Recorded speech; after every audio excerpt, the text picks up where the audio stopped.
Hey everybody, Mark from Northeast Bass Fishing. How you doing? I am back with a in the tackle shop video as opposed to on the water or a short from the Thousand Islands. And I thought I'd do a quick video on a recap of my trip last week to the Thousand Islands. So it was awesome. It was awesome. It was good and bad too, but it was really great. First time I've ever done that early season, that window, that month that's open in Canada where you can catch and release. That, if you guys have no idea what I'm talking about, the St. Lawrence River, Thousand Islands, is on New York and Canada. New York, Region 6, that region, that county region, and whatever you want to call it, is closed for completely. It doesn't open until June 15th for bass fishing, so you can't even catch and release, which kind of stinks, but it's the rule.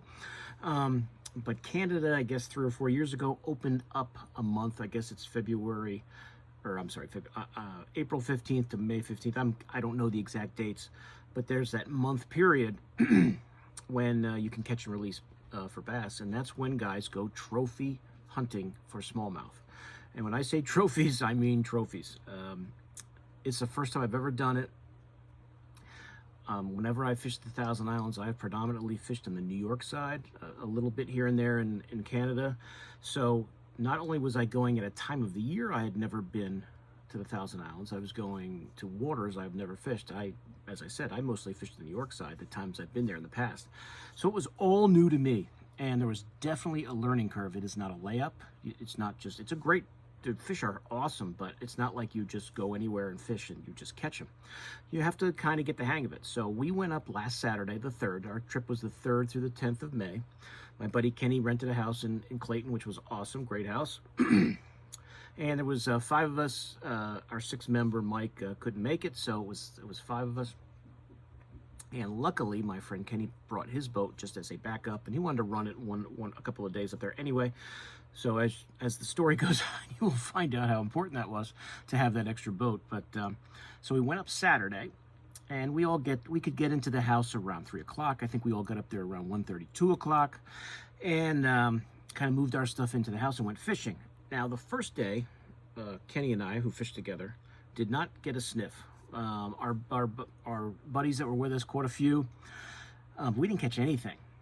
So we just were kind of looking at the map, thinking of places to go. It's all new to us, and nothing was going on. So then Saturday comes, nothing. Okay, so you fish for 4 or 5 hours, nothing. We'll figure it out. So there were areas that friends of ours who have been there and that have been up there had recommended for us to try. And we went and tried those areas and caught nothing. So we fished all day Sunday and caught nothing. So here we go up. We're so psyched for this trip. Now our buddies in our other group are catching a few here and there. Nothing spectacular, but at least they're getting bites. Other people we knew from when I was in Bergen Bassmasters, they were there killing them, catching these awesome fish. They're sending pictures. I'm like, what the heck are we doing wrong? We couldn't figure it out. We were going to these areas that were very popular, that people fish, and there were other boats there, and we just could not get anything going. So first 2 days, Saturday, Sunday, we don't get squat. So Monday comes along, and my buddy Kenny has active target on his boat. He says, well, why don't we I want to run my boat anyway. Why don't we take my boat out? And maybe that'll help us out a little bit. So I'm like, sure, whatever. I don't mind if you want to run your boat, because running around there, it's a little hairy running around the St. Lawrence. It's as the story will continue on that note, but it's a little nerve-wracking running a boat around there when you don't know it that great. So Monday we take his boat out, and we went to an area where friends of ours had recommended we try it, and nothing was going on there. So around 12, probably noontime, we're getting a little discouraged. We're like, this sucks. We're leaving. We're going to go, we were thinking of going to Black Lake or Butterfield Lake, but they're both in Region 6 in New York, so they're closed. You can't even go there. So a buddy of mine, Bill Alexander, MTO Lures, Extended Life Baits, says, they're really biting well on Oneida. Now, Oneida is 75 miles from where we are, but we're getting so pissed, typical bass fisherman behavior. You're pissed off. You come to this place, you want to kill them. We're like, we're going to go, if this sucks again, we're going to go to Oneida. At least we know we can throw a jerkbait there and probably catch some fish, blah, blah, blah, blah. So around 12:30 or so, You know, we had fished some areas on Monday morning on Kenny's boat. We get into an area we had not fished, so we just decided to just kind of get on the trolling motor. We're in the Canadian waters. We're around a bunch of islands. Let's just get on the trolling motor, cover some water, and just kind of, you know, calm down, make it simple. We'll throw our nets. We'll, throw our little swim baits and see how it goes. And I'm not. I actually, I think at one point I was, you're tired because you fish all day. You don't get a lot of sleep. I think I actually sat down on the boat and maybe dozed off for about 15 minutes and kind of refreshed myself. And we get into this area and we're fishing. My buddy Kenny catches a pike, and we're like, okay, well, at least it's something alive. Cool. I mean, at this point, I had not caught anything. He caught a couple at least. So at least we had something going on. He catches a pike, so that gives us some hope that there's a living thing there. Water's still very cold, mind you. 46 to 48 was like the highest we got. And 48, we're kind of pushing it. Usually it was 47. He catches a pike, and then we fish. We're fishing this big cove area, I guess you'd call it, in between these islands. And I chucked my Ned out, the Robo Worm Ned. I think I was throwing this perch one here. It's the one I had on. I just throw it out into the middle of the cove. It's only like 10, 12 feet. And I feel, boom, it's a 5+ smallmouth, my personal best. So after all of that angst, the first 2 days, I guess you want to call it, with nothing on Saturday, nothing on Sunday, which was a full day of fishing, and then 4 hours out there on Monday, I finally get one, and it comes up, and it's a really good smallie. I have only caught two 5-pound. I caught two 5-pound smallies in my life. One was definitely a 5-pounder because I weighed it in, but it was 5 right on the nose. And I caught another one that I would assume was 5, but I didn't have a scale, so who knows? Could have been 4 or 9. But this one was, we weighed it, 5, whatever. I was like, oh, thank God, I finally caught a fish. We proceeded that day to really get on them, throwing Neds, little swim baits. I think it was mostly Neds that day from what I recall. And the area we were in, I caught 3 5-pound plus bass in that area on that day. So all of a sudden, the Thousand Islands was the greatest place in the world to fish. We weren't going to Oneida anymore, and we had some confidence. Really, that's what it was, getting some confidence that you could get some bites. And that area really produced for us. We caught a ton of fish there that Tuesday afternoon, or that Monday afternoon. So, things were all good in our fishing world. So Tuesday we go out, and we take my boat, and we go to an area a friend of ours had recommended. We fish it for an hour or so, nothing going on. There was 4 or 5 other boats there, and the fish are very shallow, around rock. Some days they are, some days they're not. And I'll go through the baits here in a minute because it's pretty simple as far as baits go. And we fish that area and nothing's going on. So then we decide we're going to go along Wolf Island. If you guys know the area, Wolf Island's a huge island. And we're going to fish blade baits in some deeper water. And we're driving along the lake at 16 feet. All of a sudden, boom, I hit a rock. It's like 4 feet. So with my skeeter, I hit a rock. We hear boom, boom. And I really screwed up. My skeg is like, and my prop is all, screwed up. So I'm like beside myself. Here I am, you get excited for a trip. You hit a rock with your prop. And your skeg is like sheared off, like the last few inches of it gone. So I'm like, oh. So in my younger days, it would have ruined my trip. I would have said, screw this, I'm going home or whatever. I didn't want to fish anymore. All we did was the boat, it wasn't leaking oil. I didn't hit the lower unit. I think we just hit the skeg and the prop. There was no oil leaking, started right up. You could tell it was running a little rough because the prop was a little mangled. We went back to the Cape Vincent launch, pulled the boat out. I look at it, I'm like, oh no. And Kenny's like, let's just go back and get my boat and we'll go fishing. So we go back. Now his boat, when we used it the other day, had an issue with the starting battery. So we went out, went into town in Clayton, went to Napa, I believe, got a new cranking battery. Loaded up his boat, his Triton. We loaded up with the fishing gear we needed. I was a little down and out, from hitting a rock, but I wasn't going to let it. I decided I'm not going to let this ruin my trip. That's why you have insurance. crap like that happens. It's a dangerous place to run, and it can happen to anybody. And it was my turn, I guess, to smack a rock. Live and learn.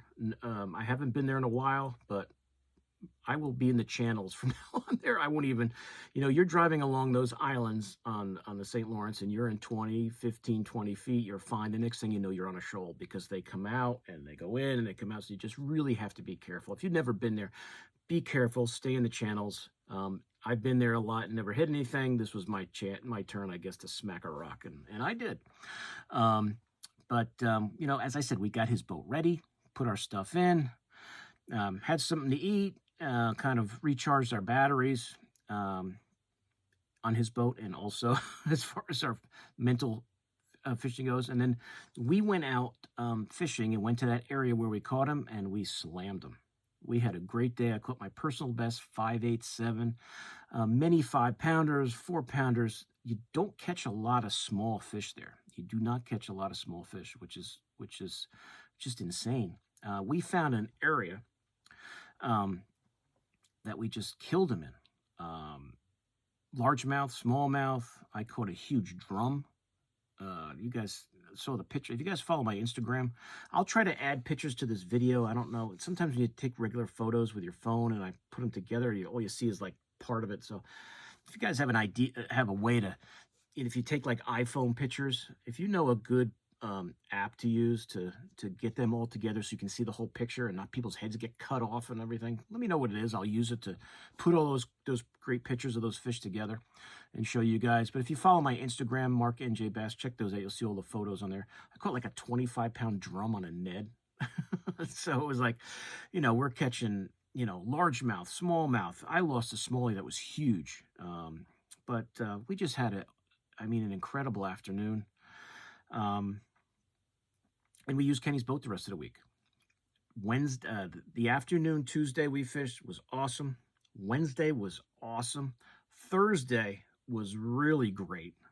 And Wednesday was good too. I think, at least from my point of view, I was exhausted.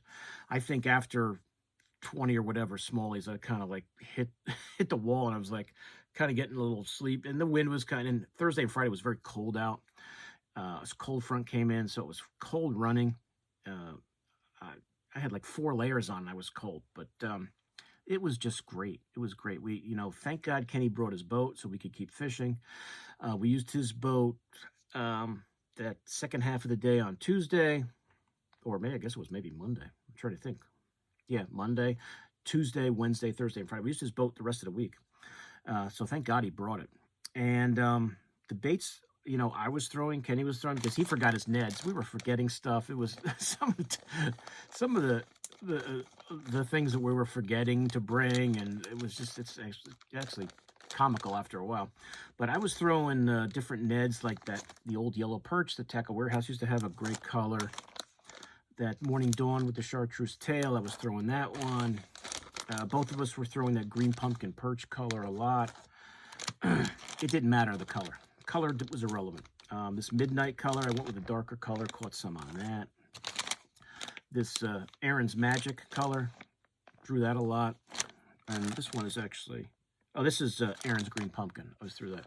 After a while, I was just grabbing a net out and putting it on when it got chewed up, and it didn't matter. That midnight color was really good. So the Ned is an excellent option. If you ever go up there that time of the year, make sure you've got Neds. Another bait that was very good, I was throwing the small swim baits. You don't want anything too big. I tried bigger swim baits. That 2.85 from Beast Coast, the Slow Flow in black, caught some on that. The Kitex, small Kitex, 2.8s, 3.3s. Don't go higher than that. You don't need them.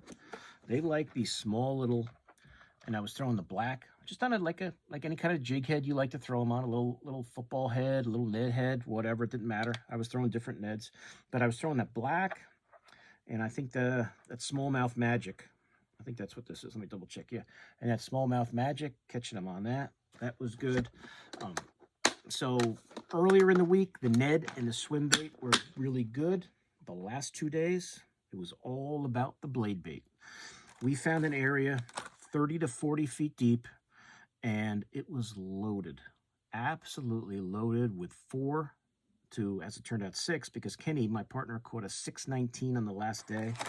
We lost track of the 5-pound. I don't know where you can go in bass fish and lose track of how many 5-pound smallies you catch. There are places, in this country, but there's not many. The Binsky, I was throwing the gold Binsky, ½ ounce. Fish Sense Lures, 5. The Binsky, I just was throwing the gold. Kenny was throwing, if you guys saw my videos this winter of making the blade baits that we bought on eBay, he's the one who gave me the idea to do it. He made all his, was catching them on that. Our buddies that we were with, they were up in that area on the last day and were slamming them on blade baits. I assume they were using Binskys, but they could have been using something else. I don't know if it mattered what brand, what kind, as long as you were throwing a blade bait. 30 to 40 feet of water. The water was freezing. Surface temp was only 46 or 47, so down 30 or 40 feet, it was probably in the low 40s. And they were just stacked in there. Just chucking the blade bait out. I think on Thursday, Kenny and I had at least 10 doubles. So that's 20 fish right there. We thought it was, when we thought about it, it was a 60-plus fish day. You couldn't even keep track after a while. My hands are finally starting to not hurt. My hands are destroyed. They were destroyed. So it was just great. And it was pretty much Neds, small swim baits, and blade baits. If you ever go up there in the springtime, you do not have to be a complete nut like me and bring 1,000 different baits. I figured I'd bring my jerk baits and spinner baits and chatter baits and whatever, different crank baits and other things. You name it. You guys know. I got a lot of stuff. I brought everything to try. Didn't matter. I tried to drop shot on. Didn't matter. All you needed in certain spots was whatever blade bait you like to throw. I was throwing a ½ ounce. I know my buddy Kyle was killing them on a 3/4. Whatever. Getting down there a little quicker. Or whatever small swim bait, whether it's a Kitech, whether it's slow flow, whatever brand you like to use. And a Ned. You don't really need much else. So it's simple fishing from the regard of different baits you need. And somebody may be watching this who was up there fishing and might have caught them on something completely different. I've heard of guys catching them on football heads. I threw it a little bit, didn't catch anything on it. Doesn't mean it wouldn't work. Because to me, every day up there was different. And seemed like they were biting in different areas. An area one day where guys were killing them, you'd go there the next day, they were gone. Because the weather, for the most part, was pretty lousy. I think there was one day where it was getting a little hot and the sun came out and we actually put some sunscreen on. Other than that, we were bundled up. It was cold. For early May, you'd think the weather would be a little nicer, but it was cold. The water wasn't warming up. If we had sunny days every day, I could see those fish moving up maybe a little more. Maybe they would have hit a jerk bait. But they were still pretty deep, it seemed to us. But I know guys, too, that caught them in 3 feet of water. We did that a little bit, but not much. I think we obviously definitely caught better quality and more fish deeper. But they would come up certain days and get up on those rocks and just be hanging around by them for warmth or whatever, or feeding, waiting as ambush points, whatever their reason was. And that's when you could get them on those swim baits and stuff, or throw a Ned by them. But it was absolutely awesome. I mean, it was, it stunk that my boat hit a rock, but for you guys that have bass boats, it happens. It's not the first time it's happened to me. It probably won't be the last. So the Skeeter's going down to Reynolds tomorrow. I was going to bring it down there anyway. The actuator on my trailer's not working right. They're ordering a part for that. And, they're going to do send out the prop and the skeg to get the lower unit to get the skeg redone, get it reconditioned. So I put that'll be an insurance, coverage there, depending on if it's over my deductible or not. But it happens. That's why you have insurance on your bass boats, guys. So, so really, Neds. I also threw. Oh, I almost forgot to tell you. I did throw even the one day when we were killing them on Neds. It didn't. I was throwing the Sematis hollow tip worm. They were killing that. There was one day that I don't know how many largemouth we caught. It was just one area. They were just ganged up. They were just absolutely ganged up. And it was a mix of fish. As I said, it was largemouth, it was drum, it was smallmouth. There was there was some kind of a bait fish. We don't know what it was. We don't know if they were walleye. They almost kind of looked like catfish. We weren't sure what they were, but there was just schools of them, massive schools of them, just swimming around in the shallows that we couldn't really figure out what they were. You know, when I looked at them in the water, I was almost going to grab the net and try to scoop one just to see what they look like, or try and determine what fish it was. I don't know if they were if there was just schools of catfish. I guess they could have been walleye. I don't really know, but the place is just, it's awesome. It's awesome. I've never done it before early in the season like this. It's trophy smallmouth bass fishing. If you want to go and try and catch a trophy, I would not say it's a numbers game, even though there was 2 days where our numbers were very high. For the most part, you're going for a trophy bass. There were one of the guys in my group, Matt, caught a 7-12 smallie. My buddy Dale caught multiple 6-pounders. I don't know if Kyle caught any 6s. I'm sure he had 5s. I had a bunch of 5s. I had 5.87 was my new personal best. My buddy Kenny caught a 6.19 on the last day. So my goal next year is a 6+. My goal this year was after getting the 5s, I wanted a 6. It's weird to say, oh wow, just another 5-pounder. We got to the point where you're pulling 4.5 5s in the boat and going, oh, it's just another 4.5 5-pounder. Not that they weren't awesome fish, because the smallies up there, they're so cool looking. They're just different. They're just a different smallie. The way their bodies are shaped. If you guys have ever fished there before, you know. It's really outstanding. And I can't, we've gone on our May trip for years since I retired and I could go to Lake Champlain, and the fishing's great. You catch a ton of bass, no doubt about it. But it was always, can you get a 5-pounder? Can you get a 5-pounder? So it was like one guy would get a 5, maybe somebody else would get a 5. Every now and then somebody would catch a big 6-pound largie. But you're going to get 3s and 4s all day on Champlain. You guys know that. If you want to go for a trophy smallmouth bass, you can't beat it up there, especially now that they have that open season. You're really trophy hunting. There's a lot of guides that go out there. They're taking people out. They're catching these monster smallmouth. And really the wind, there was a few days the wind kind of sucked, but overall the wind didn't really kill us. It was really the cold fronts and the lack of sun that made it what I would say was tougher than it could be. But I'm sure it's like anything else. It's different every year. I've only done it this one year. And the 3 baits that I said, the Ned, the swim bait, and the blade bait, we could go there next year and it might be something totally different. I don't know. It's a learning experience. I definitely will not bring as much stuff because I know I won't need it. Definitely won't need 7 boxes of jerk baits, considering that I could have thrown that until my head fell off and I don't know if I would have caught a bass. But it's crazy. It's like, I don't think there's a place I've ever been fishing that's like that. Guys that fish the Great Lakes, they know what those bodies of water hold, and now I've seen it up close. But we didn't really go out. We only went out down to Lake Ontario the one day, and that was the day we skunked. So we didn't really do much there. Our buddies went out there and caught some big ones.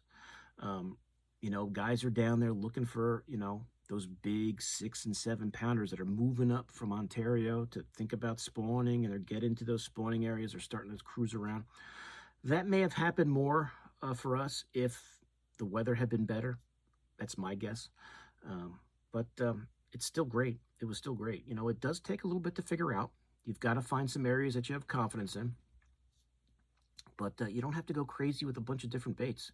Neds, swim baits, blade baits. And even, a lot of the guides were saying that's kind of like what they're throwing. I know some of them like the underspin. I tried that with, I tried the Great Lakes Finesse underspin. And that little guy of theirs, and didn't really do anything.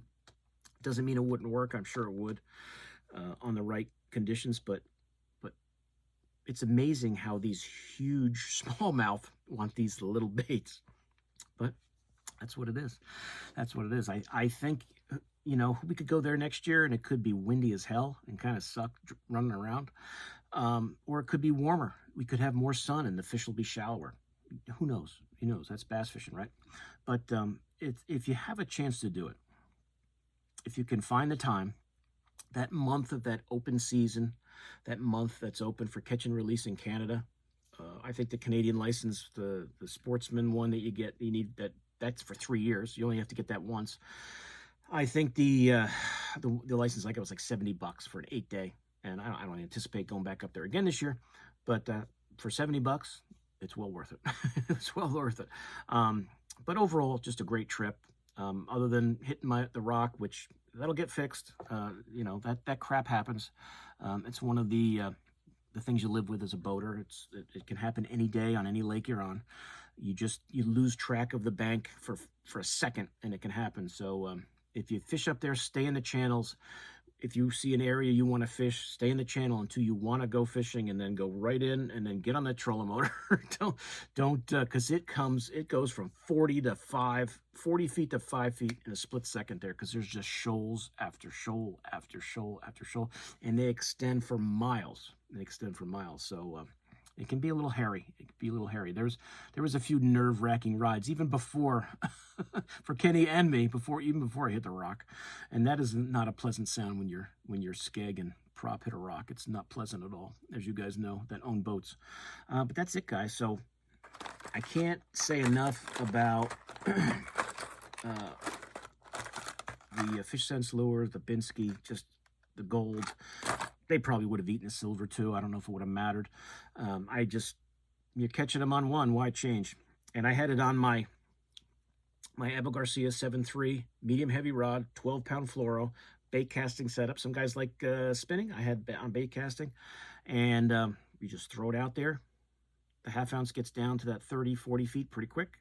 Let it get to the bottom and just pop it. You'll feel the vibration from it, and those fish just go boom and load up on it. It's a cool bite. It's really a cool bite.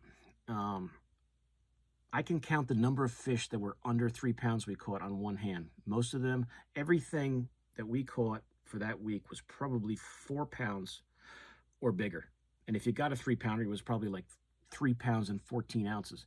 We caught a couple that were in that 3-pound range, but not many, not many. Now, the largemouths we were catching in that area, they weren't huge.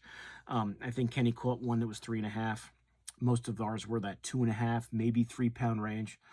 But in that same area, I caught a 5-pound smallie. So, you know, any cast you make, you could catch the fish of a lifetime, the trophy smallmouth of a lifetime. It's just great. It's just great. And I learned so much about that area just being up there for that week. I was looking at the map last night, trying to find areas like that good area where we were blade bedding, and find similar ones now along through all those islands on that Canadian side. Once you get to that up through that Canadian passage, I was looking for other of those deep channels to throw a blade bait there next year, because you know, the water's so cold. I think the fish are still hanging out there from the wintertime. I don't think they haven't started to move up yet, and they're just down there. The water's probably 40 down at the bottom, so they're not thinking, oh, look, it's springtime yet. It takes a long time for that water to warm up, because it's just a huge, huge body of water. But, you know, Ned's, blade baits, swim baits. That was the name of the game. Spinnerbait, wind's howling, spinnerbait, don't matter. Chatterbait, don't matter.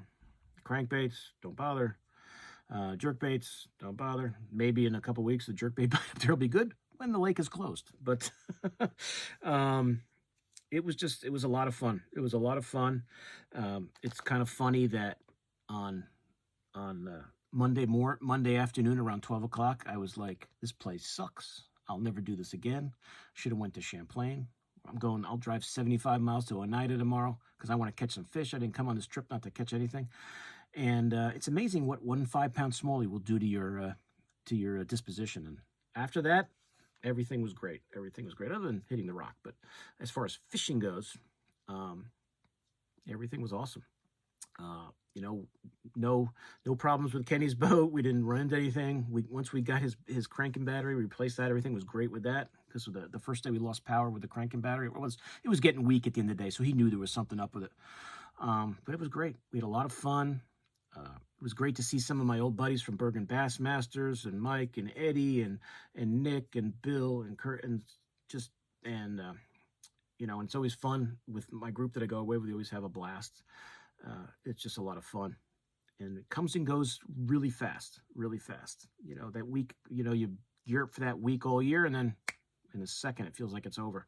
And now we're back, and I've already been back for 2 days.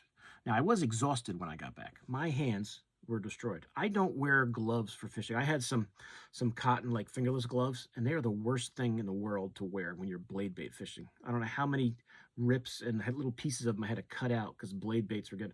I've got to find a good pair of fishing gloves that cover your thumbs for next year up there, which I hate to wear gloves when I fish, but my hands are destroyed from those smallmouth. Their teeth are sharp, they're huge, and you catch a ton of them. So I guess that's a good problem to have, some serious bass thumb.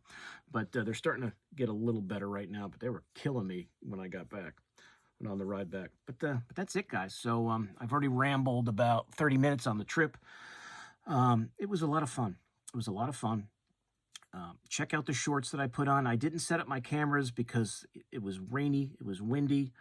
And then I was using Kenny's boat, and I was just, after I was like, forget it. I'll just use my cell phone. But if you check out the shorts, you'll see a lot of the great on my channel here. If you haven't seen them already, check out those shorts.